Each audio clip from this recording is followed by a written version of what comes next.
this year. Because we are winding up the year, we've won the year, and we are starting a new year.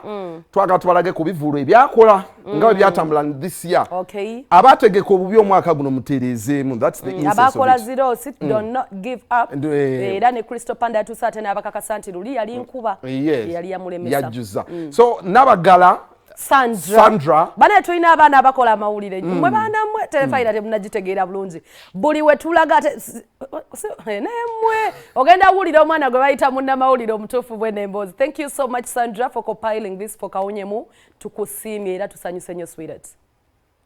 Bolaba banyenya kugali benjole n'okukwata engoye mu ngalo basobole okukuba obulungi endongo bantu ba Kabaka abali beekulisa omwaka 2022 ate nga baaniriza omwaka 2023. Awatali wadde okumala obudde abayimbi ne bannakatemba bali bakola buli kisoboka okulaba ng'abantu b'empalabwa bafuna essanyu erijja mu nsimbi ze baali basasudde okuyingira enkuuka. Tuba tuli awo ng'ogoba ani nga ggwe ino otuyitako emisinde ngobani banayo nga toyina ngoyo otuyitako emisinde.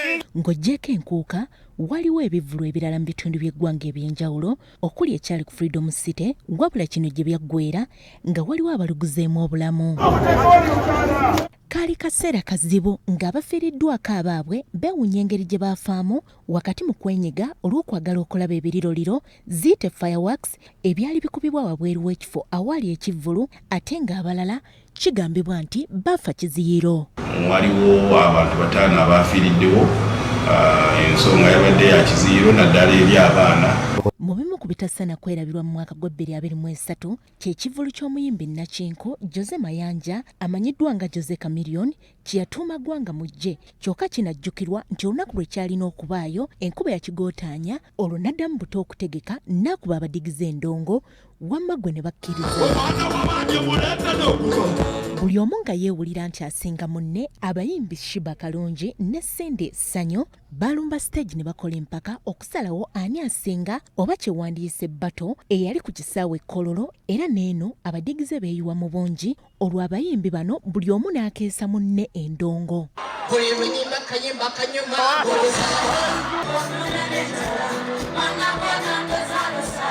Ekivvulu kino gye kyaggweera ng'abawagizi beeyawuddemu nga buli omu agamba owuwe yasinze wadde ng'abasinga bagamba nti Sindi ye yawangula. Palasa abaali Lugogo akuba abantu omuziki nga ne Alien Skin eyakazibwako erya Kimenke ali ku Freedom City akyekola era na wano bangi baabyogera mbu Gondi ye yasinga Gondi okufuna abantu.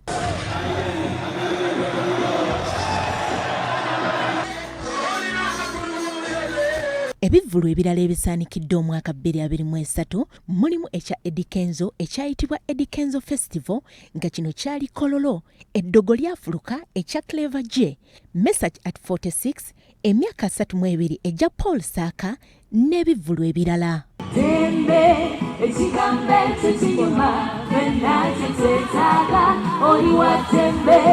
Abategeera ebyamasanyu omuli Edisendi, Sophie Gombya, Samugombya batubuulidde engeri gye balabyemu omwaka 2023 mu kisaawe eky'ebyamasanyu. Ku ngeri emu osobola okugaa nti omwaka gubadde mulungi naye ate ku ngeri endala osobola okugaa nti omwaka gukoze bubi kubanga omutindo gw'ennyimba zaffe ezifuluma wano mu Uganda gweyongedde okusereba. Abantu bangi eri eyo tebagitunuulira. Omutindo gwa music gweyongedde okusereba. On the other side bivulu abayimbi n'abayimbi abapya tutumuse tufunye batono. 23 tetulina kutukoze music ali very stagnant nti abandi badde ba producing music twesigamye nnyo ku handouts tuli nnyo kugoba sente za government zetutagenda na kufuna ondunulira abaana benagambye abayimbi abatumfu kyogamba nti kantule producing music. We've wasted a lot of time nga tugoba handouts za government. Entertainment yaffe 2023 eganya okwaka goge mazima olw'ebintu bingi ebigibaddemu covid okuviira ddala nga tuvuga covid tumumalako entertainment badde ekyaganye okusituka okuddamu amaanyi. Wabula bano bennyamivu olw'omutindo gw'ennyimba eziyimbibwa ensangi zino oguserebye ekiviiriddeko abantu okuzitunuulira mu ngeri y'ekiziimuziimu. Era akamu ku bubonero obulaga nti omutindo gwa muziki waffe gwongedde okusereba, abantu beeyongedde okwagala muziki ow'edda olw'ensonga nti muziki afuluma olwaleero tanyuma. Abayimbi abayiiya muziki gwe mufulumya tanyuma, ge mazima agakaawa. Jo nabadde ndaba Afrigo, nze olumu bwe mbeera mu ndongo oba mu Kivulu, olumu ndekera stage nentunulako mu bantu ndabe reaction yaabwe. Abaana ababadde basinga okuzinira ku nnyimba za Joanita nga baali sibazaala ennyimba ezo nga zikubibwa. Ekinsanyusizza nti 2023 wegendedde okugwerako ng'abantu ate bazzeeyo mu band music batandise okusiima that kind of music ali live nali ne music oyo omukadde kadde oyo. Mu kigambo mu luzungu nza kugamba nti tuli stagnant. Tetulina we tutambudde, to be honest, music 2023 is not produced. Nja kumbuza ensonga nze nja kwesigama nnyo ku politics.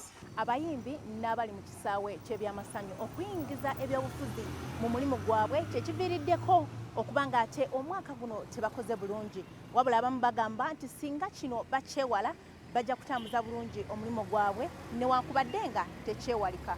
Politics si mubi naye abamulimu be babi. Omuntu asasula omuyimbi amukubira oluyimba olumuwaana, omuntu ayita omuyimbi abeere ku mukolo gwe ng'akunga obuganzi. Bana byabufuzi tubalabye nga ne bw'aba tayimbye naye amwagala abeerewo, because abayimbi baliko amasannyalaze agava ewa Katonda. Saagala muntu yenna yeeteekeko nti ye yalina amasannyalaze, no, amusanze gava wa Katonda. Politics atuinterference nnyo guno omwaka nti tulowoozezza nnyo mu handouts. Tumaze obudde bungi nnyo nga tugoba handouts than producing music. Ensonga y'omusolo abayimbi n'abali mu kisaawe ky'ebyamasanyu gwe balina okusasula Eddie Sendi aguwagira, wabula ng'ate abamu ku bayimbi bavuddeyo ne bategeeza nga bwe walina okuteekebwawo amateeka nga tebannasasula musolo guno. Kyabwewussa, kya bubbi omuntu yenna avaayo n'agamba nti URA tesaana kujja musolo ku bayimbi oba ku bivulu. Siri mukozi wa URA, siri mwogezi wa URA, naye amateeka agalambika omusolo agafuga omubazi, ge gafuga omusawo, ge gafuga omusomesa, ge gafuga ow'edduuka, ge gafuga omuyimbi. Abayimbi balina okuwa omusolo kubanga ne bannayuganda abalala bawa omusolo. Ffenna twagala nguudo, ffenna twagala malwaliro, ffenna twagala amasomero. Okiraba? Ebyo kukolebwa tulina kuwa musolo. Industry eno bw'ogiteeka mu proper line, nange ne mmanyi omusolo gwange wenguteeka we gugenda okuva kiki ngenda okufunamu, nti bolanga okuyimba ogenda kufunamu, nange nyamba ebyuma bino bye tukozesa bijjire kasente akaki akawansinsiko ku musolo nsobole okuba nga nfunamu. Naye gwe bononkamula obukamuzi ente gy'otawa biwata era ojja kukamula paka amatalo ganaagaana okuvaayo. Okay, Sandra Wachikoze, the compilation is beautiful. Ndowooza nabo balabye biki badde mu mwaka. Yeah, that's a good story. We had to compile it with an expert like Sandra, and I hope we've detailed it to the core. Mufunemu enkizeyo. Both, every stakeholder, abayimbi, abayuwara inga babogeddeko, event organizers, bogedde ku nsonga ya music okusereba. Contrarily, I think Obaba have upgrading them. There's a new sound that has come in. okujja ko abana ennaku zino tebakyatya na biduduma ekireetedde abantu okuserebya which will tell me because gwe secretary general bagambye olw'okuba ali Skin afuze nnyo endongo agifuze omwaka guno enyimba z'abamu ne bagamba tamanyi kuyimba naye nga yaliko abamu ne bagamba ayimba bulungi naye nga yaliko kati oba ekyo kye balabanga omutindo okugwa ngani agudde omutindo ate anti bagambye endongo musical aguddemu ku mutindo naye ate agwatya ku mwaka Alien Skin lwafuze nze nzikiriza nti guno omwaka ate abaana bakoze ku chenjawulo guno gwe mwaka mwe tulabidde abaana abato bayimbyeko n'abanejo tubadde tetukirabangako ate mbadde nsaba ba artist abakulu mukkirize n'omwana omutakubira engoma n'ozina you should learn from what these young kids are doing tibwokola ekintu ekirungi do something different muleme kwesiba ku kintu kimu kutuyimbira nnyimba ziri awo nze ngamba obuzibu buli ku Alien Skin Alien talina buzibu Alien talina ekizibu kyalina kwekiririzaamu n'abalala bakiyige Alien okwekiririzaamu teguba musango music we mulungi his music is really amazing so good ayimbe very good and extremely good ayimbe ebintu ffe bye twagala sometimes you know mimbo let's take a break time bye twagala we are going into kukola ku sente tukomewo ebintu bino ebya most